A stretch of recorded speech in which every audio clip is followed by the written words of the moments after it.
Bonsoir, bonsoir. Bienvenue dans notre rendez-vous de jeudi de l'entrepreneur.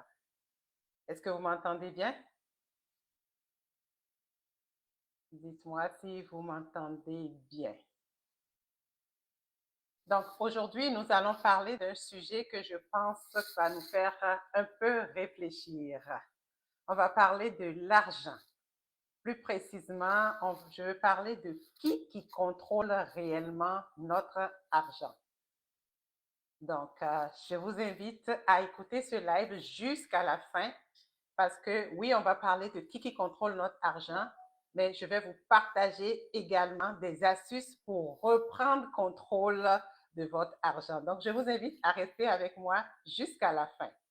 Donc, n'oubliez pas de me suivre sur mes pages, que ce soit sur TikTok, YouTube, Instagram ou bien entendu Facebook. Donc, le lien sera partagé avant la fin de ce live dans les commentaires. Donc, sans trop tarder, je vais vous demander, est-ce que vous avez une idée qui contrôle en réalité notre argent? Avez-vous une idée? Si vous avez une idée, inscrivez-moi un oui dans le chat et avez-vous une idée? Sinon, je vous dis déjà, j'ai envie de voir ce live vraiment interactif. Donc, je vais partager mes propres expériences et j'espère que vous allez pouvoir aussi partager vos expériences et même vos anecdotes. Ça pourrait nous aider dans ce live. Donc, sans trop tarder, j'entre dans le vif du sujet. Donc, il y a deux grands facteurs qui influencent notre argent. Nous avons des facteurs externes et des facteurs internes. C'est de ça que nous allons parler dans ce live. Quand je dis interne, c'est des facteurs qui sont liés à nous-mêmes. Quand je dis externe, c'est des facteurs qui ne dépendent pas directement de nous-mêmes. Donc, je vais commencer tout de suite par le classique qu'on connaît, les institutions financières et les agences de crédit.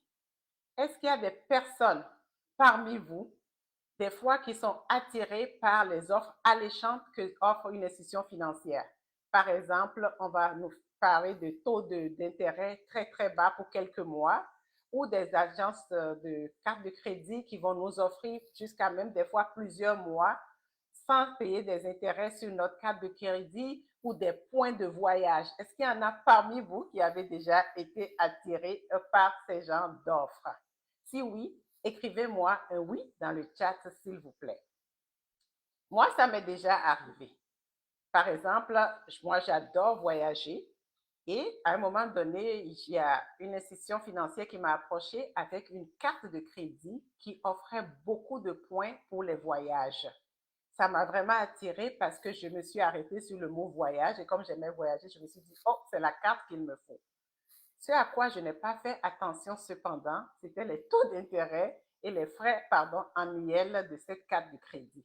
Donc, les frais avoisinaient presque 500 $ par année. Oui, c'est vrai, ça donnait beaucoup de points. Donc, j'ai embarqué sur le coup sans trop regarder les frais que ça associait.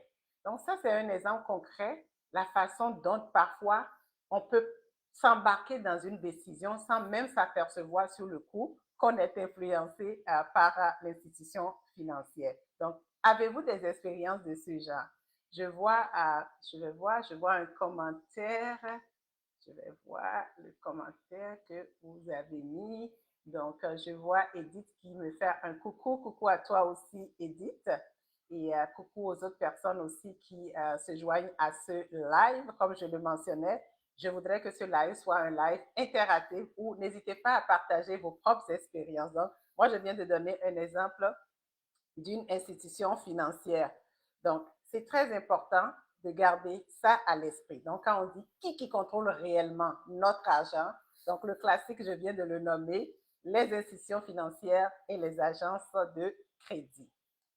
Deuxième influence externe qui contrôle notre argent. Est-ce que vous pouvez deviner de quoi il s'agit? Est-ce que vous pouvez deviner de quoi il s'agit? Si vous pouvez le deviner, juste l'écrire dans le chat, s'il vous plaît. Sinon, il s'agit de la publicité et du marketing. Oui, de la publicité et du marketing. Inscrivez-moi encore une fois dans les commentaires si vous avez déjà été influencé par la publicité et le marketing et prendre une décision que peut-être que sans cette publicité ou sans ce marketing, que vous n'aurez pas pris. Écrivez-moi dans le chat si ça vous est déjà arrivé. Donc, parfois, la publicité vient chercher, vient nous accrocher de telle façon que des fois, on prend une décision financière sur le coup sans trop y penser. Le marketing est fait comme ça, la publicité aussi, c'est fait pour pouvoir attirer les gens à acheter les produits sans trop y réfléchir. Moi, cela m'est déjà arrivé. Il y a quelques temps, j'ai craqué littéralement pour une gadget de cuisine que je voyais tout le temps. Chaque fois que j'ouvrais Instagram, ça passait et ça repassait. Qu'est-ce que j'ai fait, vous pensez? Ben, je l'ai acheté. Je l'ai acheté et je l'ai utilisé 3 fois. Aujourd'hui, cette gadget-là, c'est sur mes tablettes et ça ne me sert plus à rien. Donc, j'ai réalisé qu'en réalité, je ne comblais pas un besoin. Je me suis laissée influencer par cette publicité-là. Et je vois, et puis je souhaite la bienvenue à ceux qui se joignent à nous. Bonsoir à Monsieur Théophile qui a dit que ça lui est déjà arrivé plusieurs fois. Et je vois René Aminata qui dit les bonnes odeurs de viennoiserie. Et oui, c'est ça. Souvent, quand on passe quelque part, la bonne pâtisserie, puis tu sens l'odeur, ça t'attire. Donc, c'est des exemples, effectivement.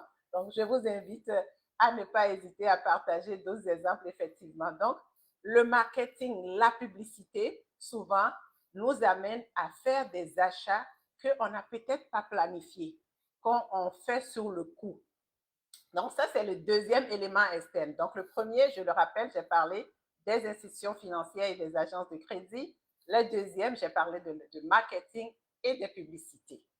Il y a une autre chose qui nous influence également, les normes sociales et culturelles qui influencent aussi beaucoup. On sait, par exemple, les réseaux sociaux. Sur les réseaux sociaux, comme vous le savez, tout le monde veut montrer ses belles photos, ses vacances, les belles choses, les belles images. C'est ce qu'on voit sur les réseaux sociaux généralement. Et souvent, on a tendance à vouloir copier cela parce qu'on pense que c'est la norme. Donc, c'est pour ça que j'appelle ça pression sociale et culturelle.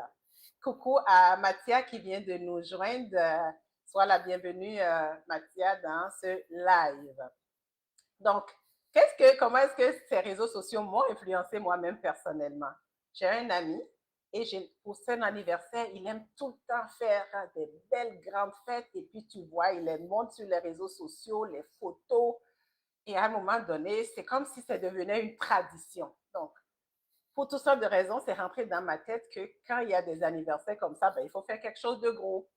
Donc, j'ai fait aussi un gros événement qui a très bien réussi, mais j'étais surprise quand j'ai regardé la facture que ça m'a coûté. Donc, j'ai été influencée d'une façon ou d'une autre par les réseaux sociaux. Est-ce qu'il y en a parmi vous qui a des exemples comme ça, des choses croquantes comme ça qui vous est arrivé, l'influence des réseaux sociaux pour faire un achat ou faire quelque chose que vous n'aurez pas pu faire si ce n'était pas cette influence-là? Est-ce qu'il y a des exemples? N'hésitez pas, si vous avez des exemples comme ça, juste m'écrire soit un 1 ou tout simplement oui dans les commentaires. Donc, je regarde. Ah, il y a Edith qui répond que ça lui est arrivé déjà, elle dit, c'est déjà arrivé. Donc, encore une fois, ce live, c'est notre live à nous. Interagissons, écrivez-moi des choses dans les commentaires. Je peux aussi apprendre de vous, hein, pourquoi pas. Donc, n'hésitez pas à le faire également. Donc, je regarde. OK, il y a M. Théophile qui dit encore. Excusez, Edith, pardon, qui dit c'est souvent difficile de résister. En effet, souvent difficile de résister parce que justement, la pression sociale, elle est faite pour qu'on puisse adhérer à ce qui se passe. Donc, c'est fait de telle manière que même les notifications qu'on reçoit, par exemple, sur les réseaux sociaux, à ne plus en finir, ça entraîne comme notre cerveau à un moment donné à faire comme si ça devient même le naturel. Donc, voilà un petit peu des facteurs externes qui influencent notre argent. Donc, la question est bien comment et qui contrôle vraiment notre argent? Je viens de nommer 3 facteurs externes, les institutions financières et les agences de crédit, la publicité et le marketing, la pression sociale. Mais il n'y a pas que des facteurs externes qui nous influencent. Il y a des facteurs internes également. Ces facteurs internes viennent de nous-mêmes. Avez-vous une idée de quoi il s'agit quand je parle de facteurs internes ici? Est-ce qu'il y en a qui peuvent deviner de quoi il s'agit? Si oui, nommez-moi-en quelques-uns dans le chat, s'il vous plaît. Allez-y, n'hésitez pas. Je vous juste écrire si vous avez une idée de quoi je veux parler quand je parle de facteurs internes, c'est-à-dire des choses qui proviennent de nous-mêmes. On vient de voir les facteurs externes, maintenant les facteurs internes. Avez-vous une idée? Donc, je vais continuer les facteurs internes. On parle ici, par exemple, des croyances et de la philosophie que nous avons de l'argent. Par exemple, moi, quand j'étais beaucoup plus jeune, j'ai souvent entendu mes parents me dire, tu gagneras ton argent à la sueur de ton front. On m'a tellement répété cette expression que la façon que moi je l'ai interprétée, c'est tu dois travailler dur pour avoir ton argent. Donc, mon rapport avec l'argent à un moment donné, c'est travaille pour gagner l'argent et tu peux le dépenser. Donc, je n'allais pas plus loin pour réfléchir comment est-ce que je pouvais utiliser mon argent intelligemment. Qu'est-ce que je veux dire par intelligemment? Par exemple, épargner, par exemple, faire mon argent travailler pour moi en investissant, par exemple. À un moment donné, je ne pensais pas parce que j'avais cette phrase-là, tu gagneras ton argent à la sueur de ton front. Donc, aujourd'hui, j'ai compris que je peux même être en train de dormir et mon argent va travailler avec moi si je fais des investissements intelligents. Donc, cette croyance-là qu'on a tous reçue fait que des fois, on n'a pas le contrôle de notre argent nous-mêmes, c'est-à-dire on laisse cette croyance-là avoir le contrôle. Donc, ça, c'est quelque chose d'interne à nous. Donc, ça, c'est un des exemples. Le deuxième exemple d'influence interne. Est-ce qu'avec le premier exemple que je viens de donner, est-ce que ça vous donne des idées, de me donner peut-être une autre idée d'influence qu'on pourrait avoir? Si oui, écrivez dans les commentaires. Est-ce que vous avez des exemples? Sinon, pendant que vous y pensez, je vais donner un deuxième exemple. Nos propres habitudes financières. Qu'est-ce que je veux dire par nos propres habitudes financières? Des fois, on fait des achats de façon impulsive. On se dit, oh, je vais, moi dans mon cas, souvent, après une bonne semaine de travail, on dirait que je veux me récompenser ou encore, oh, je veux aller me promener dans un centre d'achat et devinez-vous quoi? Ce n'est jamais une simple promenade, n'est-ce pas? On dirait que les choses m'attirent des fois et je vais finir par acheter des choses. Donc, nos propres habitudes financières contrôlent aussi des fois notre argent. Donc, on finit des fois par faire des achats impulsifs. Des fois, on va dire, oh, c'est juste telle chose, je l'ai acheté. Mais qu'est-ce qui arrive? On finit par accumuler. Et même si notre budget nous dit, oh, le contraire, on se dit, oh, c'est juste une fois, 2 fois, 3 fois. En accumulant, à un moment donné, ça devient porter un coût à notre budget ou à nos finances. Donc, nos habitudes financières en est aussi un autre exemple. Maintenant que j'ai donné quelques exemples, j'aimerais aussi entendre de vous. Avez-vous des exemples que vous voulez partager, s'il vous plaît, dans les commentaires? Monsieur Théophile Kimet, absence d'éducation financière. Tout à fait d'accord avec vous. Absence d'éducation financière, je vais d'ailleurs en parler un peu plus loin, mais c'est un très, très bon exemple. Quand on n'est pas financièrement éduqué, on tombe dans certains pièges. Et quand on est financièrement éduqué, plus on comprend comment ça fonctionne, plus on évite de tomber dans ces pièges-là. Donc, merci d'avoir partagé cet exemple-là. Avez-vous d'autres exemples? J'invite les autres aussi à partager des exemples avec nous. Oh, je viens de voir encore un autre très intéressant dans les commentaires, notre rapport avec l'argent. Donc, effectivement, notre rapport avec l'argent, comment qu'on voit l'argent? Il y a certaines personnes qui voient l'argent comme l'argent est là juste quand on a besoin de dépenser. On ne voit pas l'argent quand on est capable de le multiplier. Ou encore, oh, je ne veux pas être riche. Oh, les riches sont des personnes ci, les riches sont des personnes ça. On tombe dans le jugement. Donc, je suis aussi tout à fait d'accord.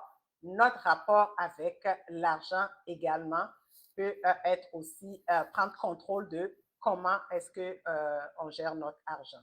Très, très bon commentaire. Donc, si on continue, donc on a parlé de nos habitudes financières. Il y a un autre facteur qui contrôle également notre argent dont je veux mentionner ici, c'est les émotions.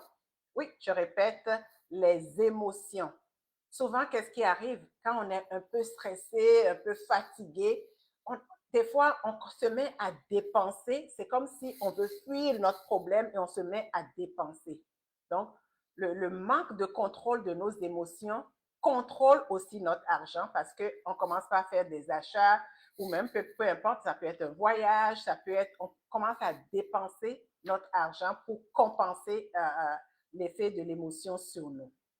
Donc, voilà des choses qui contrôlent notre argent. La beauté de cela, comme je l'ai mentionné au début, je vais partager avec vous dans ce live des astuces pour reprendre le contrôle sur votre argent. Et avant de commencer à parler de cela, j'aimerais savoir si il y a d'autres exemples, peut-être que moi, je n'ai pas mentionné, que vous avez en tête. Je vous avais déjà mentionné quelques-uns que j'ai trouvé très intéressants. Est-ce qu'il y en a d'autres que vous voulez partager avec nous? Est-ce qu'il y a d'autres exemples? Est-ce qu'il y en a parmi vous qui êtes déjà tombé dans ce piège-là que soit un facteur externe ou interne prenne le contrôle de votre argent? Si c'est le cas, juste m'écrire un oui dans les commentaires, s'il vous plaît. Est-ce que cela vous est déjà arrivé? Moi, comme je l'ai mentionné, oui, ça m'est déjà arrivé. Et cela m'amène d'ailleurs maintenant à vous parler des astuces. Comment reprendre le contrôle de notre argent qu'on a dûment gagné? Donc, première chose, d'après vous, ce serait quoi? Comment est-ce qu'on pourrait reprendre contrôle? La première chose, je dirais, c'est d'être conscient de ces facteurs externes et internes qui prennent le contrôle de notre argent. Déjà, en étant conscient de ça, on saura mieux prendre des mesures pour ne pas tomber dans des pièges. Est-ce que est-ce que cet exemple que je viens de vous donner vous donne une idée, d'autres idées, comment est-ce qu'on peut prendre contrôle? Et je vois René Aminata qui dit la discipline, le budget, très important, très bon point. Merci de partager cela. Donc, la discipline, le budget. Donc, après avoir pris conscience de ces influences-là, établir un budget. C'est très important. Donc, un budget mensuel réaliste et le suivre. Pour ma part, ce que je fais, je tiens un journal de tous mes dépenses. Peu importe, petites, grandes dépenses, je tiens un journal. Et croyez-moi, ça saute à l'œil.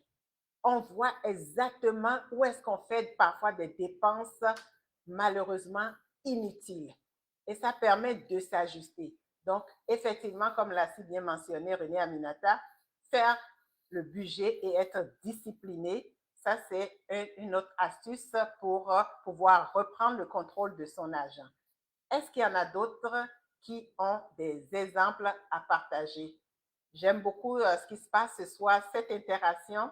Ça aide vraiment à faire un live à la hauteur de nos attentes, c'est-à-dire le rendez-vous des entrepreneurs, le rendez-vous des personnes qui s'intéressent au développement personnel, à l'investissement et au leadership. Donc, si vous avez d'autres exemples, n'hésitez pas à les partager. Sinon, ceci m'amène à donner une autre astuce pour reprendre contrôle de notre argent. S'établir des objectifs financiers clairs et motivants. J'ai fait exprès, j'ai ajouté le mot motivant. Pourquoi? Parce que souvent, on dit, s'établir des objectifs. Mais si cet objectif-là ne me motive pas souvent, ben, c'est difficile à l'atteindre.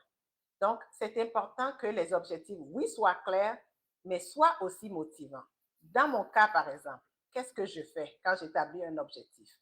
Je établis un objectif financier en disant, soit je veux voyager, ou soit je veux investir, par exemple.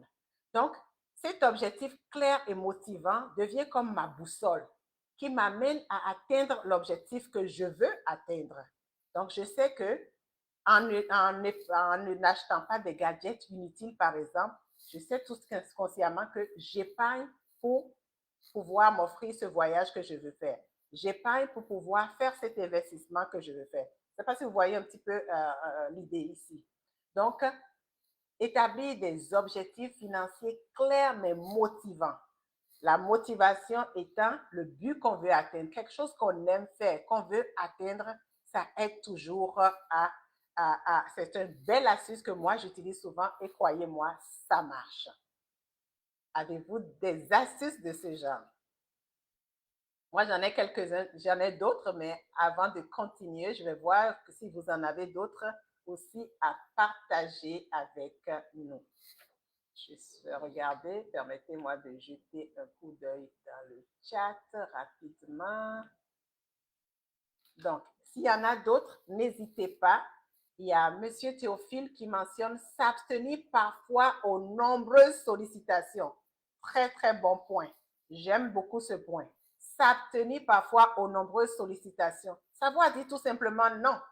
Donc, avant de dire oui à quelqu'un, sachez que vous ne dites pas, assurez-vous de ne pas dire non à votre portefeuille, à vos projets, à vos investissements, vos objectifs clairs et motivants dont on vient de parler.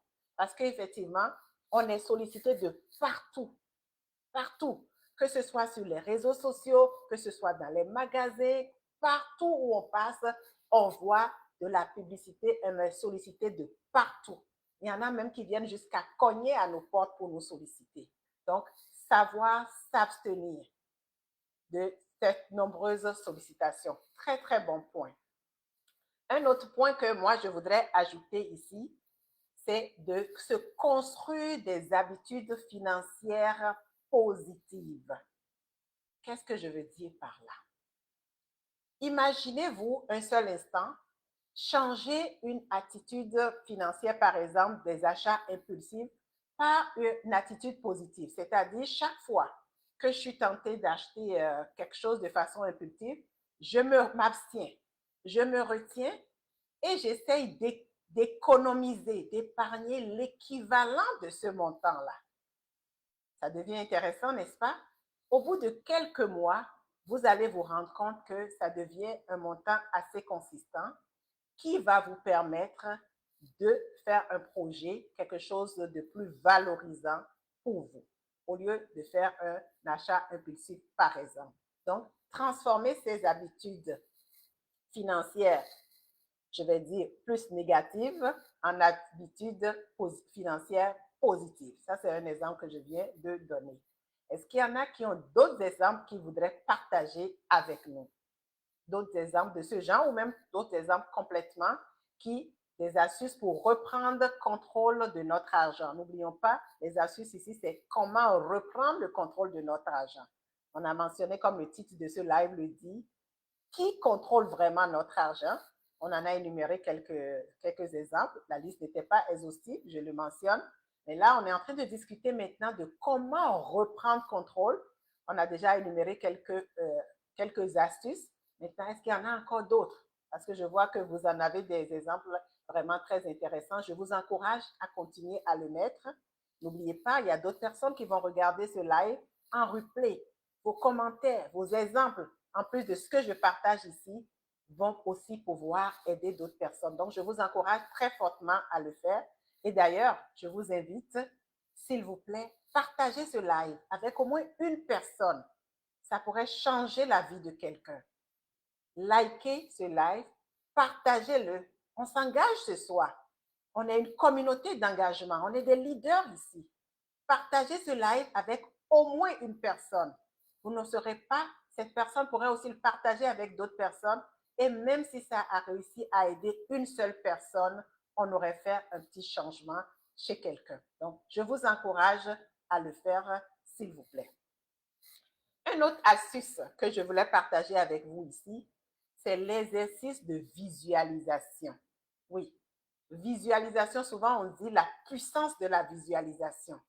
Quand vous visualisez quelque chose que vous voulez et vous l'imaginez, souvent ça arrive. Donc, l'exercice de visualisation que je propose ici, je vous invite d'ailleurs à le faire. Essayez de visualiser comme un monde où vous avez le contrôle de votre argent. Vous n'avez pas le stress de dire que c'est d'autres personnes qui contrôlent votre argent, que vous pouvez atteindre vos objectifs que vous avez établis sans problème. Essayez de visualiser, c'est-à-dire le monde idéal. Permettez-vous de rêver.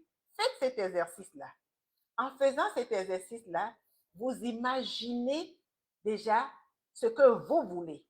Ça vous permet également de vous focuser, de vous concentrer sur l'essentiel et de ne pas faire tomber dans les pièges des nombreuses sollicitations, par exemple, comme l'a mentionné tantôt M. Théophile. Et je vois Madame Renée Aminata qui écrit, inclure une catégorie loisirs dans le budget pour que le respect de budget ne soit pas frustrant. Oh, ça, j'adore. J'adore, j'adore, j'adore, j'adore. Je l'adopte, j'avoue que je n'avais jamais pensé à ça, à mettre dans mon budget, mais je l'adore. Donc, inclure, donc on parlait de choses motivantes. Voilà un exemple. Incluez dans votre budget quelque chose qui va vous aider pour les loisirs. Comme ça, votre budget ne serait pas seulement je travaille, je dépense, je paye des factures. Donc ça, c'est un point très intéressant que j'aime beaucoup. Donc, des exemples comme ça, n'hésitez pas, donnez-moi-en d'autres. Vous me motivez et encore une fois, partagez ce live. C'est des choses, comme je vous dis, cet exemple, d'inclure, par exemple, un budget loisir. Personnellement, je ne vous cache pas, je ne l'avais pas dans mon budget, mais c'est quelque chose que je viens d'apprendre de vous aussi aujourd'hui. Donc, en partageant ce live, ça pourrait être utile aussi pour quelqu'un d'autre. Merci de partager et continuer à mettre les exemples. Donc, l'exercice de visualisation. Ça, c'est un autre exercice que je vous suggère de faire qui est très, très puissant. En le faisant, on reste concentré sur ce qui est essentiel parce qu'on voit la finalité, on voit où est-ce qu'on s'en va. Donc, ça aide beaucoup. Donc, voilà quelques astuces que je partage avec vous pour pouvoir reprendre le contrôle. Maintenant, on va parler de quelques stratégies qu'on peut mettre en place, des stratégies concrètes, toujours dans le but de reprendre le contrôle de notre argent.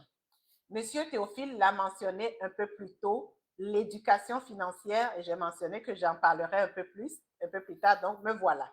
L'éducation financière. Plus on connaît, moins on se fait manipuler.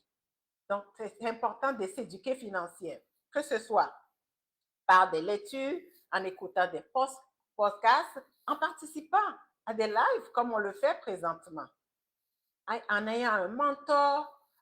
Donc, il y a et s'éduquer financièrement. Très important. Et ce que moi, j'aime beaucoup dans l'éducation financière, c'est quand plus on est éduqué financièrement, plus on comprend même qu'est-ce qui se passe. Donc, moi, quand je vois certains marketing, certaines publicités, je comprends tout de suite qu'est-ce qui se passe en arrière. Donc, l'éducation financière nous aide à reprendre contrôle de notre argent. Donc, ça, c'est une stratégie concrète. Donc, je vous invite à investir dans votre éducation financière. Avant de donner une autre stratégie, parce que je sais que vous avez aussi des exemples très intéressants, est-ce que vous avez d'autres exemples? Si oui, je vous invite à l'écrire dans le commentaire.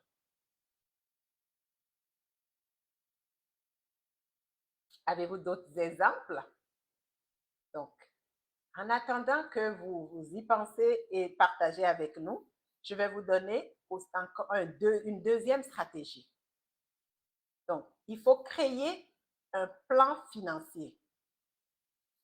Permettez-moi de prendre une petite gorgée. Donc, créer un plan financier. Au lieu de juste gérer son argent, il faut créer un plan financier, c'est-à-dire avoir une stratégie avec des étapes concrètes. C'est comme suivre une carte pour aller à un endroit. Donc, quand je dis créer un plan financier, c'est de ça que je parle. Une stratégie financière. On veut faire telle chose et pour y arriver, qu'est-ce que ça prend? Est-ce que ça prend, par exemple, que je dois épargner tel pourcentage de mon revenu chaque mois, par exemple? Est-ce que ça prend, par exemple, que au lieu d'aller 4 fois au restaurant dans la semaine, je vais m'abstenir et d'aller peut-être seulement une fois et faire mon repas à la maison les autres fois? Donc, est-ce que vous voyez un petit peu de ce que je veux dire par avoir un plan financier? Donc, ici, c'est une stratégie. Ce n'est pas juste comment gérer son argent. Non.